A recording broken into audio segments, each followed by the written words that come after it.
Shakalaka! Hello and welcome to The Swing, where every week we go through what's new, what's hot, and sometimes what's coming to an end. It is yet another week where I get to be joined by my co-host, Owais, looking sharp over there with that jersey in the back. What's going on, man? Well, I'm doing great, by the way. Really excited again. Basketball's coming back. We're getting right back into the, the feels. Speaking of feels, incredible topic to be talking about tonight. Vince Carter announcing his retirement from the NBA after 22 long seasons. Man, 22. As Raptors fans, we have to pay homage for a variety of reasons, and a variety of those reasons we're going to talk about tonight.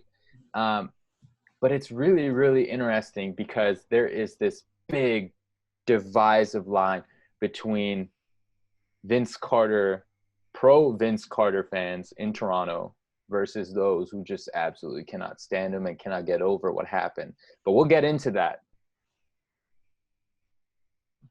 That's just crazy. It is. It's. I would never thought that, first of all, someone like Vince would play as long as he has. That's just insane. Yeah. It's record-setting. No other NBA player has done 22 seasons in the NBA. And he went from, rookie of the year, incredible superstar talent coming through to kind of achieving that level of superstardom, most popular player in the NBA, kind of got to a point where he was by far the most voted guy coming into the All-Star game. Easily. Cemented in many ways his superstardom by giving away his starting spot to Michael Jordan for his last All-Star game. And he did all of that while having the Carter effect. There's no other way to go ahead and put it. Vince Carter is divisive, no doubt. There are a lot of things that I am sure he regrets, that the organization regrets, just the relationship that was severed in the way that it was. There is no doubt that it's not the reconciliation and the parting that a player like Vince Carter deserved, nor what we as fans deserved at the time either. But you know what?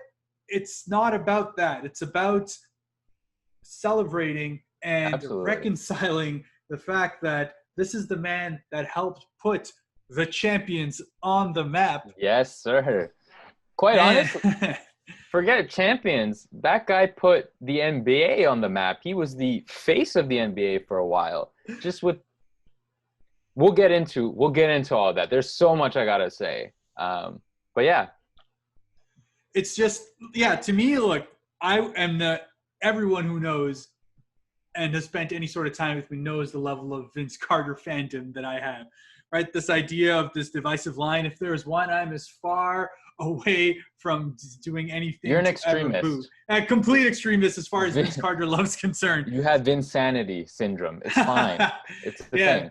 Yeah, it's Vincophrenia at this point. But it's no doubt that he would be who I consider to be my favorite basketball player.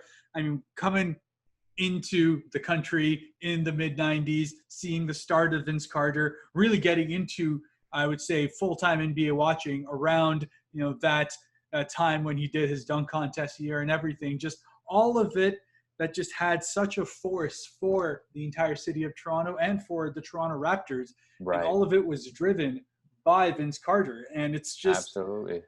Yeah, there's so many feelings that are there, feelings of sadness, feelings of, in ways, regret, in that I feel like we could have done much more with Vince Carter on there. We had the capability to make deeper runs than we did, but unfortunately, it's a byproduct of the time that we were in, the byproduct of the organization at that time and its stature, that we just couldn't get the talent around Vince Carter that he deserved, nor could, frankly, Vince Carter deal with the fact that he was pretty much the only thing going on here and having to kind of deal with those lean years, his own injuries, his own ego in certain ways. Absolutely. So just not a great parting, but what a time it was regardless. What a time. And I love how you put it.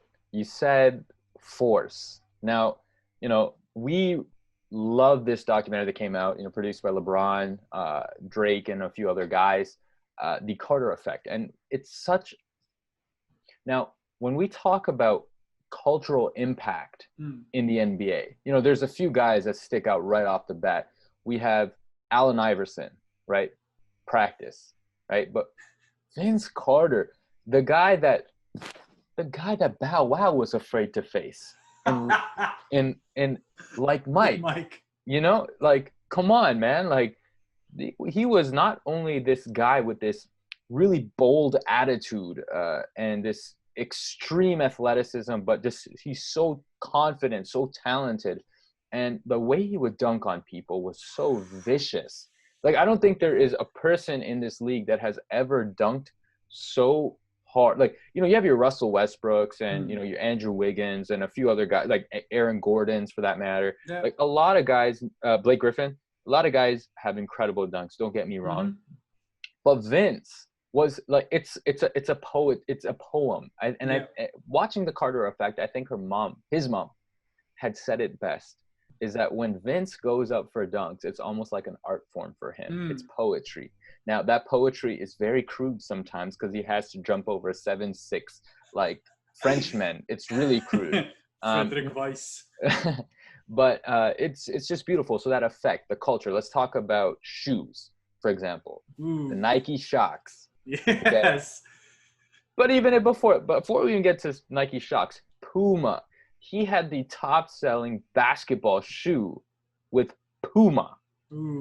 He brought those guys on the map. It's insane, and it's just the culture. Like, all the advertisements that you'll ever see about Vince Carter from back in the Toronto Raptors days, they are iconic, right? We have him in the Gatorade commercial, yes, facing the Raptors. Right? Now, that was insane. I lost it as a kid because Jurassic Park's my favorite movie. Velociraptors, I'm afraid of. This motherfucker took on raptors and kicked their ass, okay? Let's talk about that. But yeah, anything that you want to add? And look at this jersey. Let's be honest. Man, people, this is the greatest jersey to ever exist in the NBA, in my opinion.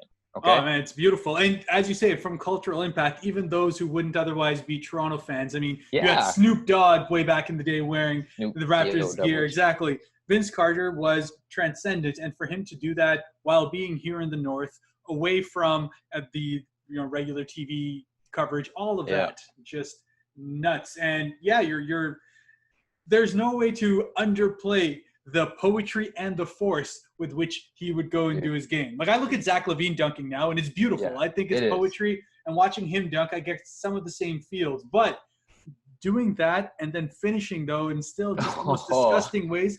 And pretty much all of it was in game. All of it was in game. And then man. Starts it. So, yeah, it's not a dunk attitude after, man. It's too great. Some guys just like scream like but Vince just throws it down and just swaggly walks away. Like, that's nothing. And speaking of what you just said, Snoop Dogg, he turned a Crip into wearing red colors, my friend. No, I'm kidding. The Raps didn't really have those red jerseys at that time. It was that purple and the white and purple. Yeah. It had a little bit of red, a little bit. A little stripe on the side, yeah. Anyway, sorry. But no, the Carter effect itself can't be understated. And look, let's talk about the basketball effect of it either, right? Look, Vince Carter led us to our first playoff berth, our first playoff victory, and our first playoff round against the Knicks as well, all in which he was there to show why he is exactly the superstar he was. Of course, we had the iconic series against the Philadelphia 76ers, in a way, his most iconic moment for the Raptors, but obviously at the same time, one of those where it's like, man, what if, right? Vince Carter talks about it in the Carter effect as well. He's like, that's good. That's good. You shot it. He's like, I was thinking about how I was going to celebrate it. And it's like, oh, no, it's long. Damn. But look, in that series, he went toe-to-toe with the MVP of that year. And I would say in more games than not, he outplayed Allen Iverson in that series. So it was just one of those where, look, this is a guy who's supposed to be the face of the NBA in Allen Iverson. And you have here Vince Carter, who is showing exactly why he's saying, no, it's me. And for the effect it had for Toronto and Toronto fans and Toronto sports. I mean, think about it. We didn't get national TV games until Vince Carter made it that movement. And It what was does it he 51 do? points? 51 points against the Phoenix Suns' first game on national TV, right? So there is no greater debut that you can think of to really announce to the NBA world that this is a team, this is here, we're here, and you know what? I'm here. Absolutely. Just on the and okay, again, I go into the details of the merchandising. Like Toronto jersey sales, even though, you know, a lot of people, some people didn't like them, but most people did. And some of the kids went crazy for it. Like some of the up and coming talent at the time, like they loved the Raptors and they loved them solely because of Vince and just what that represented for them. So you have guys like Kevin Durant following the Raptors as he's growing. That was his favorite team. How crazy is that? Look at the most prolific scorer in the NBA right now was a Vince Carter fan. Imagine that. Yeah. He's the one who ignited that in him.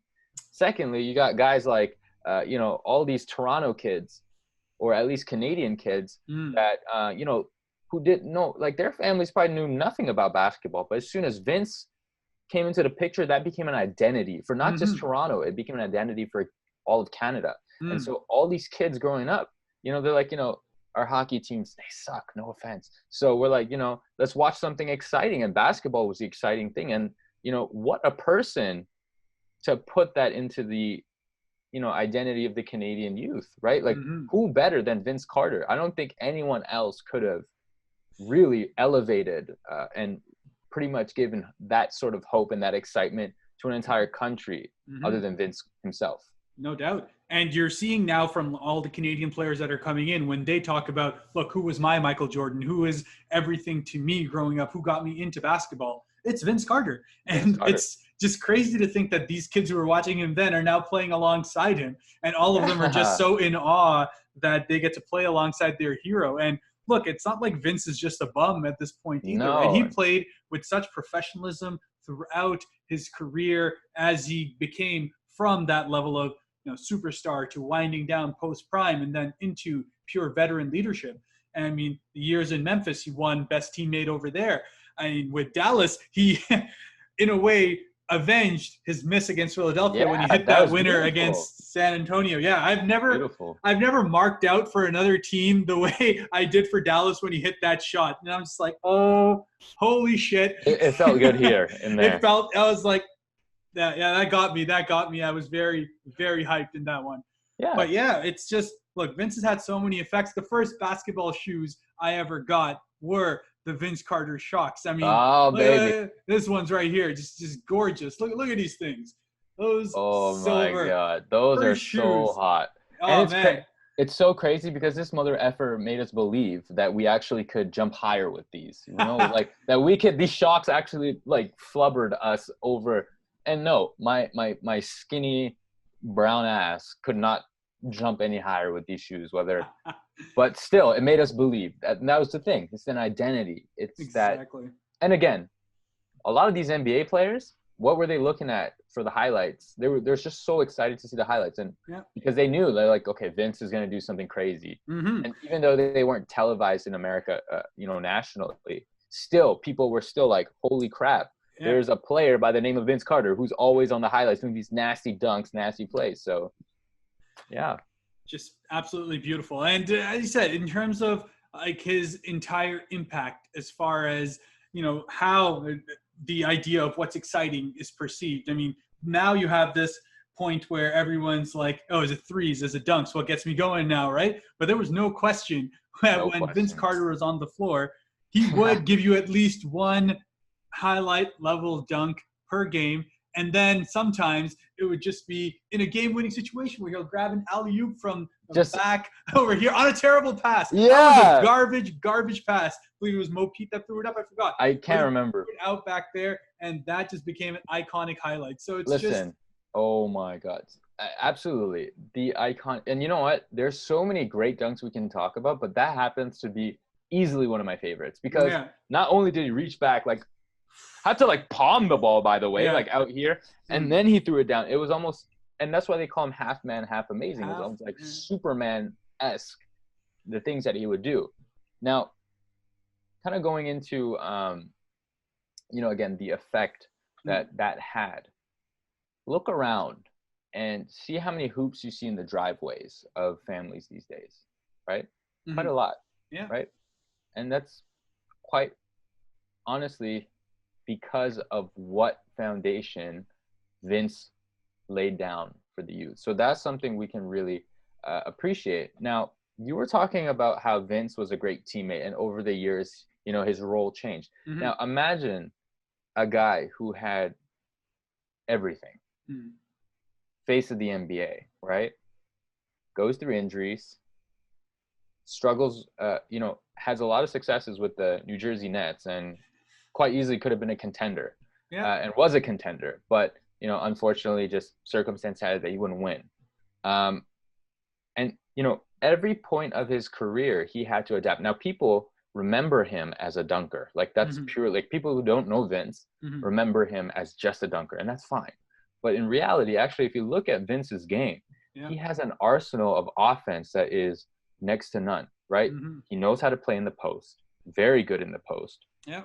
elite 3-point shooter, even till Yeah. today. Yeah. Elite. And he always has been an elite 3-point shooter, by the way. Yeah, I mean, he was always ahead of a time as far as that's concerned. I mean, just in his second season, he was already had a season where he shot 40% from three. But Yeah, he basically is, to me, the poster child of adapting your game to what's required. He basically made it so that his defense became his calling card. So he was hmm, always relied on later down the stretch in games, even if he's not necessarily shooting around. He is the one, actually guarding out on the perimeter. Like whatever was required of the team for him to do. So I'm thinking of his time, later in Dallas, Memphis, Atlanta, even now, right? Just becoming almost like this father figure to these guys that are coming through, these other budding superstars under him, right? But everyone just loved to play with Vince. And I think after that New Jersey time and then trying in Orlando as well, like I think he kind of figured, or at least in his mind figured that, you know what, maybe ring chasing isn't really what I necessarily need to do, right? At that point is where, he started to wind down. He went to Phoenix from there and then just kind of accepted his role as he went on. So it was always one of those where like, hey, you need me to do something, I'm here. You need me to keep your rookies in line, to keep my teammates motivated, be that kind of uniting force in the locker room while still contributing on the floor. Like you don't see that often. Like there's a lot of good locker room guys that you go, later on in the career, and that's only what they are. They're locker room guys out there, and that's it.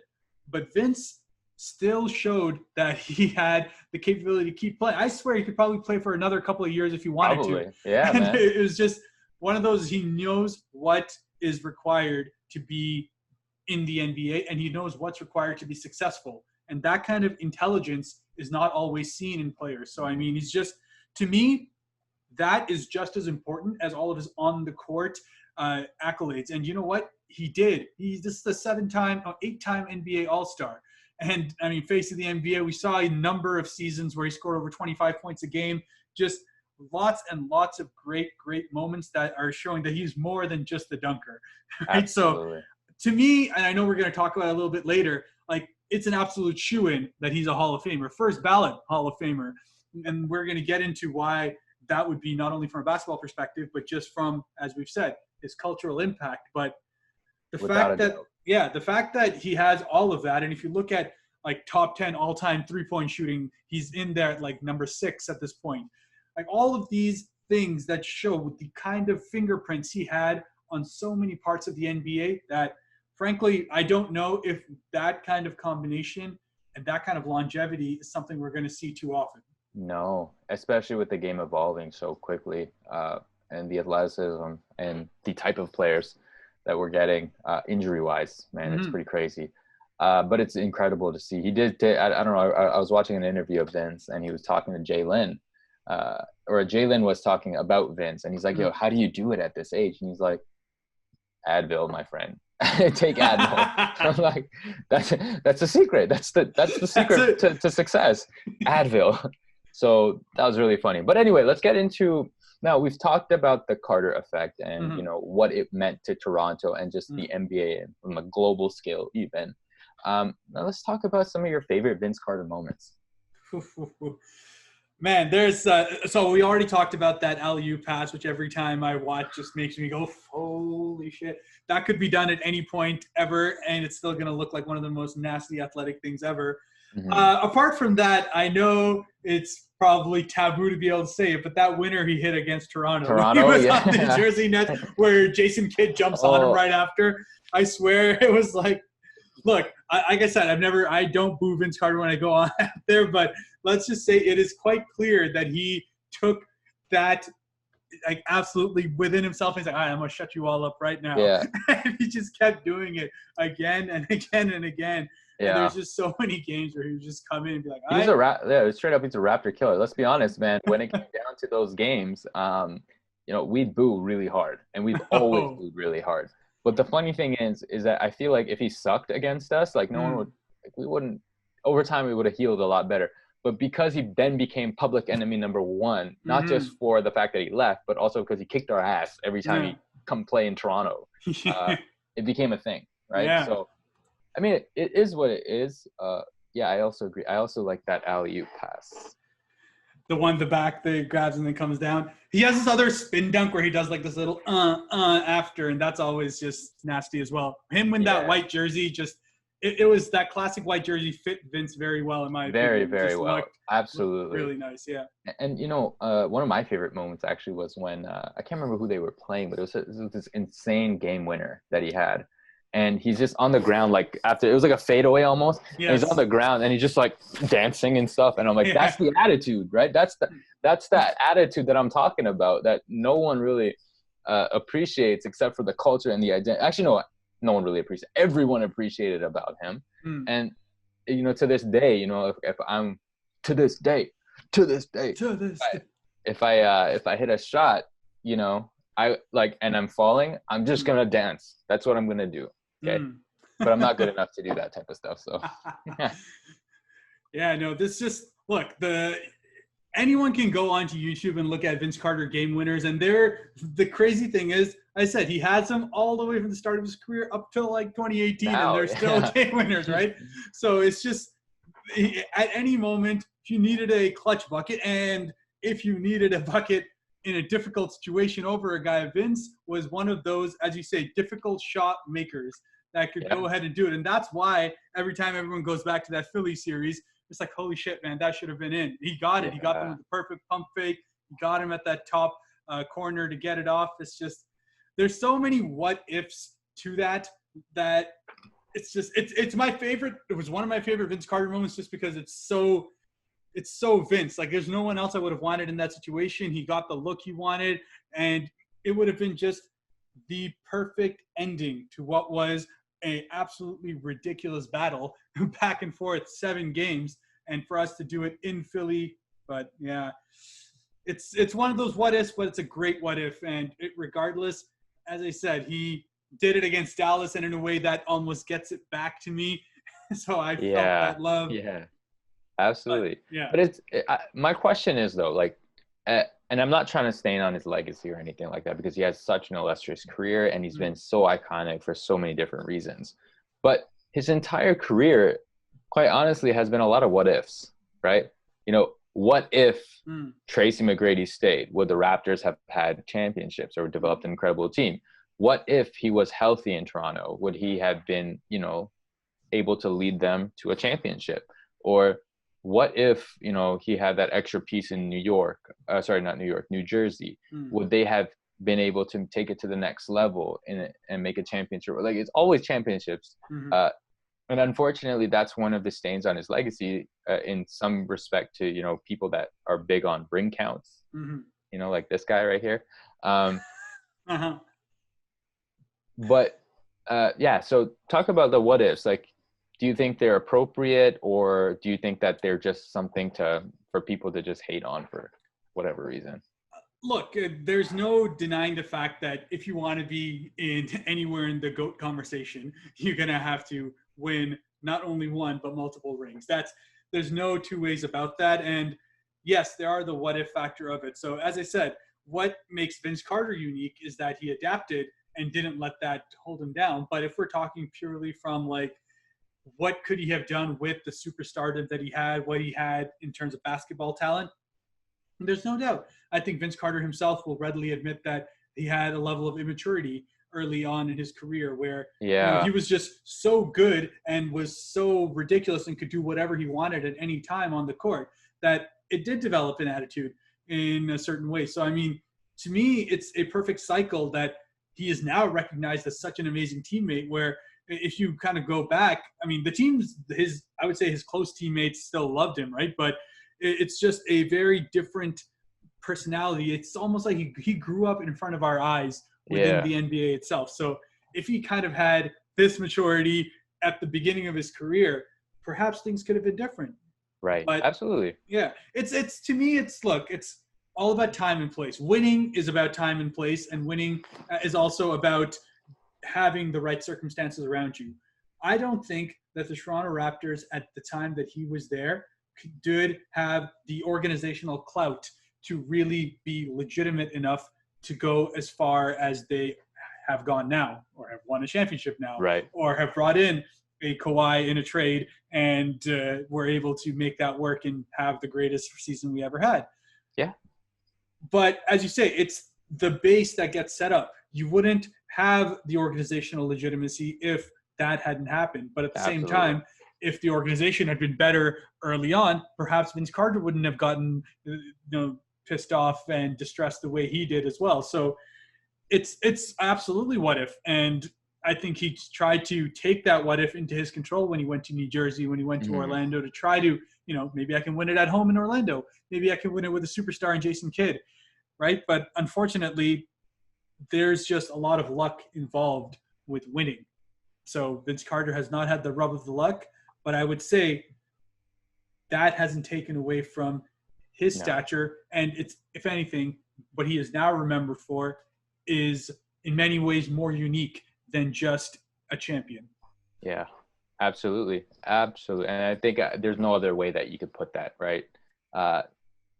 People think about dunk contests and they'll say that still to this day, that Vince's dunks were just ahead of their time. Like, people were quiet when he did the honey dip. Yeah. Right? They didn't know what happened. And then you look at it now, you're like, oh my God, that just happened. Right? Exactly. And it's how effortless this was. For instance, you saw Donovan Mitchell do the reverse windmill, right? And it looked really nice. Put the Vince Carter jersey on, looked nice, but it still did not hold the candle. It wasn't the level of Vince, man. Exactly. Vince was like, it had, okay, so like Donovan, he did it very beautifully, but in a technical way. You get what I'm saying? Yeah. With Vince, it was almost like, it was just like one of his warm-up dunks, you know what I mean? And he still threw it down with ferocity, and it looked so perfect, like beyond perfect. And I'm like, there's not a guy in this league that can do this even now. Even like, I love Zach LaVine, I love Aaron Gordon. These guys can't do it like him, okay? But anyway, I want to ask you really quickly, do you think that the Raptors should retire Vince's jersey, yes or no? I think it's a very important topic. Yeah. Look, to me, it's an absolute yes. I know it's not as simple as that for everyone. There's a lot of people that have their opinions on the factor. But look, based upon everything that we've talked about, the cultural impact of it, him being Air Canada, right? The Air Canada Center was started off under his tutelage. And at the same time, when people in Toronto look back at, the icons that made them where they are, right? The biggest and easiest comparison to me is Roy Halladay, right? He had, and I'm not even a massive baseball fan. You could probably speak more to it, right? I was a huge Roy Halladay fan. Right? Huge. But the idea that we gave him a ceremonial one-day contract to be able to come in, get that retirement, and really kind of have that full-on circle for everything that he did. Vince Carter may be a more difficult conversation in the sense of how he left, how things went down at the time. But you know what? To me, time heals all things. And if we, as the Toronto Raptors and we as fans, don't take the time to actually acknowledge our heroes and to give him, in my opinion, the first retirement of a jersey that we have done, that'd be wrong. To me, it wouldn't feel right. Like, in my mind right now, there's two jerseys that are going to be retired. One is Kyle Lowry, and the other is Vince Carter. And don't forget DeMar, man. Come on, you can't.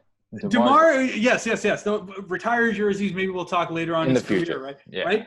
But if Lowry could retire today and he would get his jersey retired, yeah, right? Absolutely. But basically what I'm saying is that Vince Carter being who he was, starting it all, I believe we should start honoring those who have made the legacy that we have now of 95 to now. Vince Carter needs to have his jersey retired. He needs to have it up there hanging right next to our championship banner, because he is just as much a part of all that helped us get there as the Raptors of last year were. Absolutely, dude. I'm thinking about it, and it's so crazy to me. Like, how fortunate were Toronto fans to have three icons all at the same time. They had Matt Sundin as the captain of the Toronto Maple Leafs, right? Vince Carter as the face of the NBA and the face of the Toronto Raptors, high-flying superstar. And then you had Roy Halladay, an absolute surgical – that's why I called him the Doc, a surgical pitcher. And he was such a joy to watch. But out of all of them, who brought the most excitement? My guy, Vince Carter, okay? Air Canada. That's what they named him. Yeah. Like, no, that's the stadium, but they named it after him, actually. Fake news, fact. Right?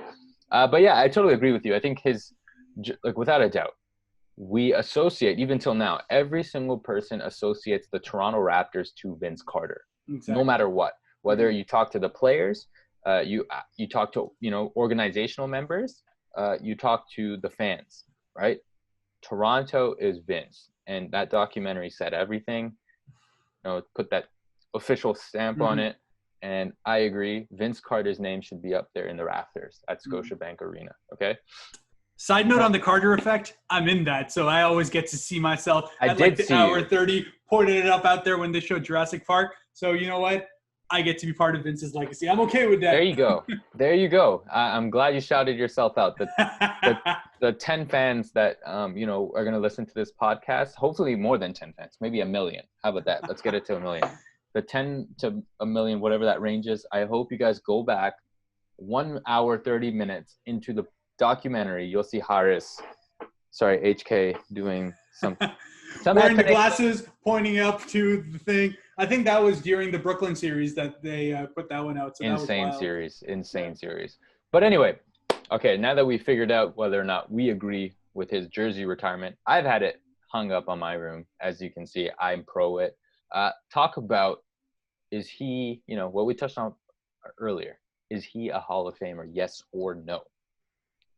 Yes. To me, there is absolutely no question that he is a Hall of Famer. Just from the fact of his longevity, his overall statistical achievements. Look, if he was not to get into the Hall of Fame, he would be the only player in NBA history with over 20,000 points to not get in there. I just don't see that happening. And as you said, when you talk about impact as a basketball player, you got to remember that it's not only on the court, but it's the off the court impact as well. So when you're looking back at basketball from the 90s, basketball from the 2000s, right? Yes, you have your Kobe's. Yes, you have your Tim Duncans. Yes, you have your Michael Jordans. But there is always going to be that moment where you're like, who was the greatest dunker? Who excited me the most during that post-Jordan period? And without a doubt, to me, that name is Vince Carter. And it's a testament to his superstar ability that, remember, we could have potentially had Kobe in a trade for Vince Carter. And the Raptors poo-pooed that. Hell no, we're not doing that. Why would you ever do that? And at the time, it made absolute sense. It's just one of those things where when you have a player of that caliber, of that level of inspiration to those that came next to him and those who have played alongside him, it is 100% lock, shoe in, get him in, retire his jersey, give Vince Carter the hero's welcome and the send-off that he deserves. Absolutely. I agree with you 100%. I don't have much more to say about that. He's the Hall of Famer. The amount of points that he scored, the way he's dominated in this league, how he's adapted, how he's changed some player, at least the playing style. He's a big, a big advocate for the play style that he has to continue to change, and people adapt to that as well. So, Vince, you will be a Hall of Famer. Mark my words. I can't wait to hear your speech. And if I'm not crying by the end of it, at least my heart will be in a good place. And I can't wait till you get your jersey retired too, Masai. Make it happen. Yeah, Masai. And yeah, and so I guess we can just conclude with just asking, how is it that you'll remember Vince? Yeah, it's, as you said, to me, Vince Carter is everything that made basketball exciting. When I get into it, when I think of pure passion, pure athleticism, pure everything that makes me go, wow, what the hell am I watching? And I can't stop watching. That to me is Vince Carter. So the half man, half amazing moniker is no better given than to a player like Vince Carter himself. And that is what I'm going to remember. The butterflies I would get in my stomach every time I got to see Vince Carter going out to a Raptors game and getting to see him play live, even if it's not against us. Sitting in the crowd when we had that tribute to him on the Memphis Grizzlies, and everyone going from booing to slowly standing to cheering. And I'm just like this. I was already up and cheering and half in tears anyways. But man, that entire moment was just encapsulated how much love there is, in fact, for Vince Carter. And regardless of the shit that's happened, you know what? To me, Vince Carter's family. And you know what? You don't let that kind of stuff get in the way of the love you have for someone who's done so much for you and someone who has received so much love from you. So to me, Vince Carter is everything basketball. Everything basketball. Beautiful. It's beautiful. I don't even know if I want to follow up to that because it was that beautiful, you know? Honestly, to me, Vince Carter is an identity that, you know, every athlete strives to have, right? Which is that a little bit of arrogance, but just that, again, the passion, that night in and night out, you go and you do something spectacular, right? And you intimidate with that arrogance, that pizzazz, that style, with your game. And I think that's what it represents for me, from an athletic standpoint. But from a, you know, human being standpoint, we've time and time again, we've heard such great things about how Vince is. You know, for example, when I was a kid, in I think 2004, right before the trade, he had one summer camp that he ran, the Vince Carter camp. And I was fortunate enough, my sister and I were fortunate enough to go there. And it was the last camp that he had. And, you know, just him showing up with his smile and the way that he interacted with all of us kids, you know, that's something you can't take away, right? There's a lot of guys that, you know, come in, they'll show you a few dunks and they'll just dip, right? No, he was really passionate about the way that he approached things, right? Like if a kid got hurt or started crying, he'd pick them right up, right?